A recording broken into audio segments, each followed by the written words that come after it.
Magandang araw sa inyong lahat. Ngayon ay tatalakayin natin ang wastong paggamit ng mahabang nang at maikling nang. Bakit mahalagang malaman ang gamit ng nang at nang? Mahalaga itong pag-aralan dahil madalas natin itong gamitin sa pagsusulat, pagsasalita, at maging sa paggawa ng mga akademikong gawain. Kapag mali ang paggamit natin ng nang at nang, maaaring magbago o maging magulo ang kahulugan ng pangungusap. Narito ang pagkakaiba ng mahabang nang at nang. Simulan natin sa mahabang nang. Mayroon tayong 5 mahalagang sitwasyon kung kailan ito dapat gamitin. Una, nang bilang kapalit ng noong. Ito ay ginagamit bilang kasing kahulugan ng noong na nagsisilbing pananda ng panahon o oras. Halimbawa, nang dumating ang guro, tumahimik ang klase. Isipin niyo lang, kung pwede mong palitan ng salitang noong, nang ang gamitin mo. Pangalawa, nang bilang kapalit ng upang o para. Ito naman ay para sa resulta ng kilos. Halimbawa nito ay nag-ipon si Mark nang makabili ng bagong sapatos. Dito, ang nang ay nagsisilbing para o upang. Pangatlo, nang bilang katumbas ng pinagsamang na at nang. Ito naman ay ginagamit kapag gustong paikliin ang na, nang.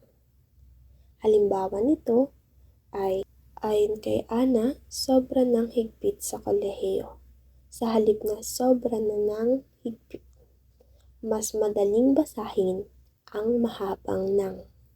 Pang-apat, nang bilang pagsasabi ng paraan o sukat. Ito ay sumasagot sa tanong na paano o gaano. Halimbawa nito, si Ana ay tumakbo ng mabilis. Paano tumakbo? Mabilis. Pangalawa, uminom siya ng maraming. Gaano karami? Marami.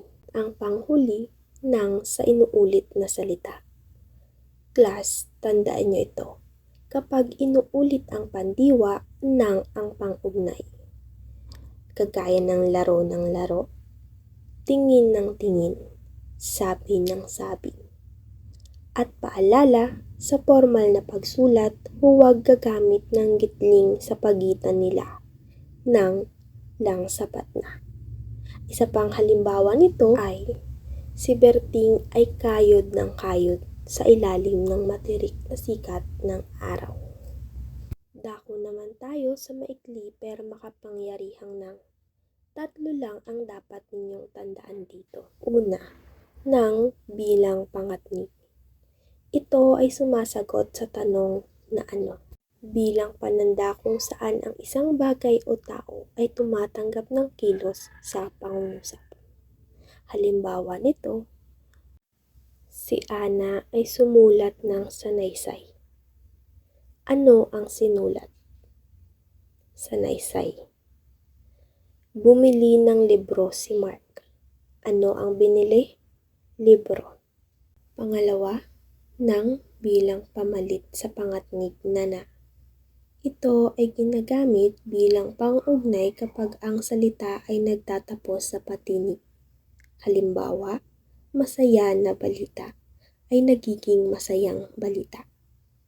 Katulad na lamang, masayang balita ang hatid ng punong guro.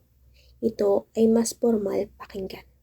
Panghuli, nang bilang pang-ukol. Dito natin pinapakita ang pagmamay-ari o kung sino ang gumawa ng kilos at nagsisilbing pananda sa kaganapan ng pandiwa. Narito ang mga halimbawa kung paano gamitin ang nang bilang pang-ukol. Bilang pagtatapos, narito ang aking tip para sa inyo. Kapag ang tanong ay kailan, paano, bakit, gagamit kayo ng mahabang nang.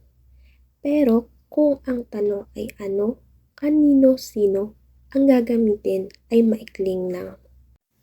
Maging mapanuri tayo sa ating pagsulat dahil ang tamang gramatika ay refleksyon ng inyong pagiging seryoso sa inyong pag-aaral. Maraming salamat.